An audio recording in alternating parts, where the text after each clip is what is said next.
Владимир, добрый день. Здравствуйте, здравствуйте. Расскажи, пожалуйста, о своем увлечении. Да, у меня вот увлечение несколько необычное. Я увлекаюсь звуками человеческой речи. Я давно хотел понять смысл слов, как слова связаны с составляющими их звуками.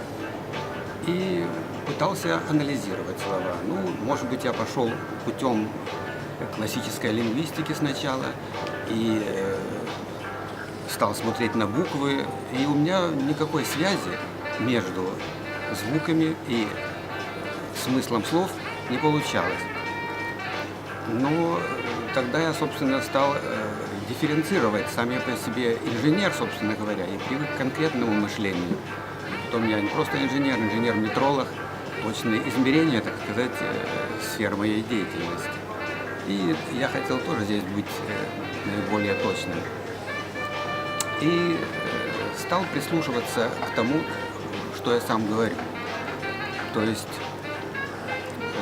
я стал анализировать слова, состоящие как из звуков, а не из букв. То есть я не стал смотреть на буквы, потому что некоторые буквы состоят из двух звуков сразу. Например, я, ю, я, ё.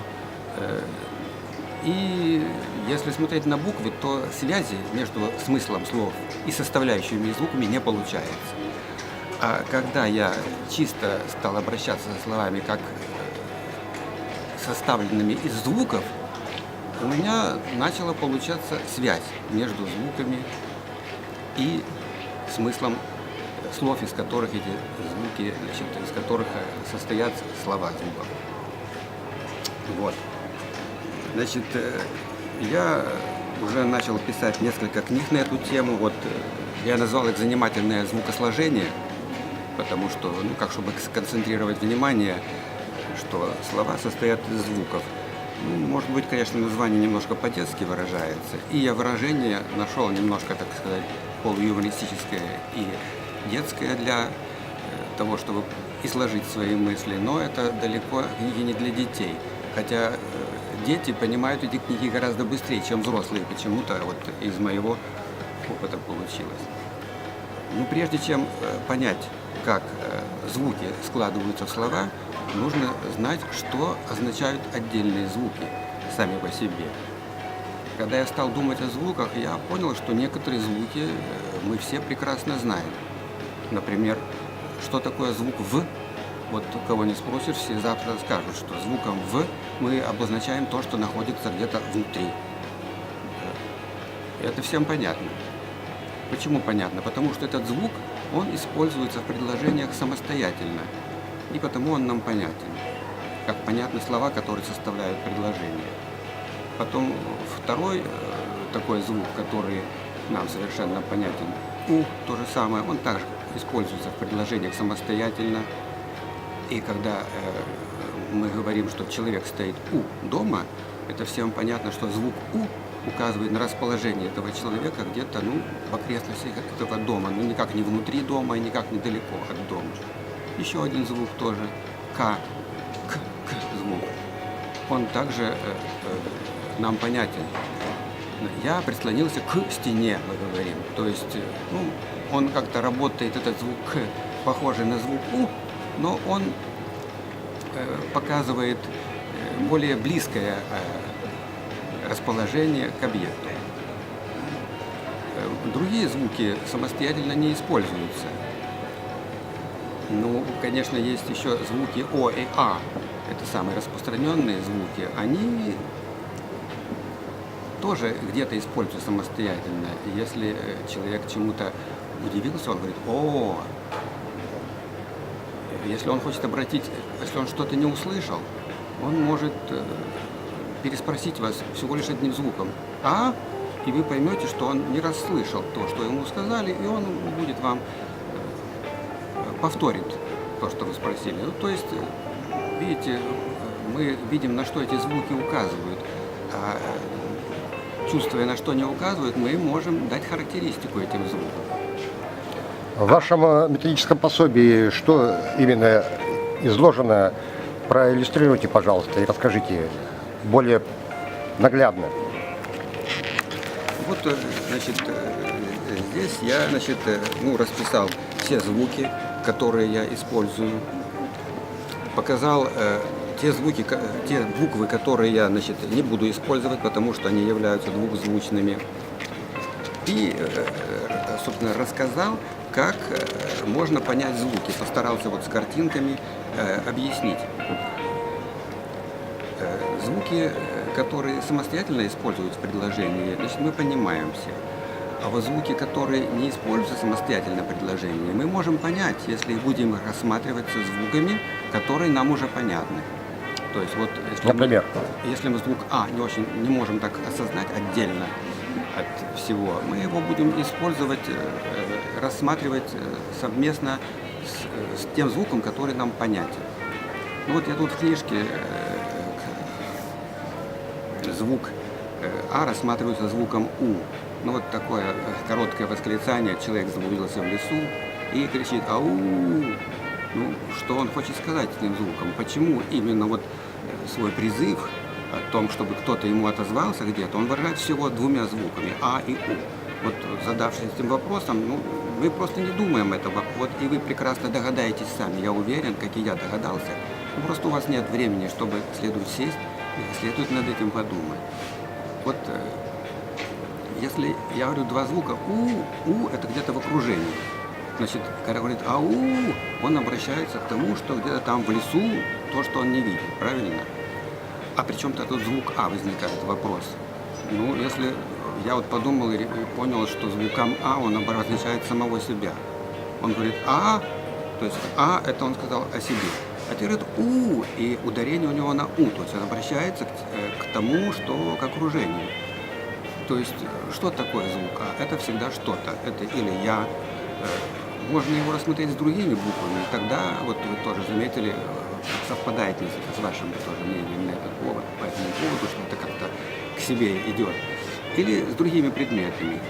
Когда я что-то не расслышал, я говорю «а», тоже я имею в виду что-то, но никак не пустоту. То есть я понял, что звук А – это что-то фундаментальное, что-то твердое, значит, что-то материальное, что-то существующее. Вот другой звук О, я когда стал рассматривать с другими звуками, я понял, что это звук альтернативный, противоположный звуку А. То есть, вот, как вы сказали, О, это вот туда, вот так оно и есть. Вот Здесь у меня векторно-тензорная фонетика. Угу. Вот тут я ввожу это понятие. Тензор и вектор. Но вы очень сложным путем, вы математик и со стороны математика. Я подошел со стороны полного дилетанта, понимаете? И потому, то есть вот я, так сказать, у меня ничего, я инженер-электрик, я о лингвистике, но я, конечно, все потом перечитал, по лингвистике перечитал, и Драгункина всего прочитал, его 5 сенсаций, и, так сказать, всех наслышан в этом плане, но вот понял, что... Ну, давай, Владимир, сделаем следующее. Познакомим более бегло и в то же время более предметно с твоим пособием. Ну, и попросим тех, кто будет смотреть данное видео, оставить свои комментарии. Если эта тема их интересует, то в итоге найти тебя. Таким образом, да, поступим? Нет, ну я, собственно, я написал 3 книги на эту тему.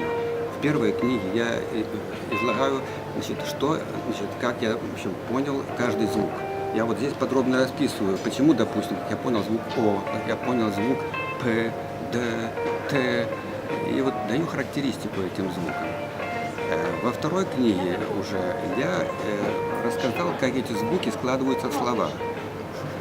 Как по слогам можно прочитать слово. Вот мы предложение, чтобы понять, мы читаем отдельные слова, и, зная эти слова, понимаем смысл предложения. Точно так же смысл слова можно понять, если мы будем знать смысл каждого звука, входящего в состав этого слова. Вот это вот первое, здесь, значит, в таком полуюмористическом виде, чтобы было просто немножко веселее это читать, потому что так очень скучновато, значит, я разобрал все звуки. Книга эта издана в электронном виде, она есть в интернет-магазине. Ну, для желающих и интересующих я с удовольствием направлю эти книги совершенно бесплатно на их электронные адреса, если мне их дадут. И с удовольствием выслушаю вопросы. Потому что, чтобы я дальше писал на эту тему, мне нужно общение с читателем, нужны вопросы, чтобы я понимал, что непонятно. Я так давно этим занимаюсь, что мне тут кажется все понятно. А что другим непонятно, мне плохо понятно. И потому прошу вопросов на эту тему. Ну вот, собственно говоря, все-таки хотел сказать. Вот слово «грех». Вот, допустим, как я изображал, чтобы понять звук «х», вот такой рисуночек небольшой и объяснение здесь к нему И есть. как объясняется слово «грех»? Ну, здесь нужно, он состоит из звуков «г», «р», «е» и «х». Значит, вот сколько в него звуков. И грех – это вот «г», это всегда то, что запрещает куда-то двигаться. Если «р» – звук движения, то «г», «р» – это, значит, запрещается двигаться, но «х» все равно продвинулось туда. То есть двигаться нельзя было, но он, извиняюсь, все-таки это сделал. Вот он совершил грех.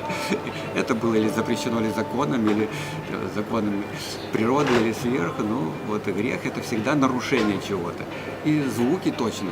То есть наши слова мы называем своими словами, ну, все названо своими именами, как говорится. И это можно понять, почему именно так названо. И, между прочим, в других языках почти то же самое. Но русский язык, я русский, потому я занимаюсь русским языком. Кто хочет заниматься другими языками, я приглашаю. Мы займемся и китайским, и английским, и французским, и всеми другими языками. Будет очень интересно.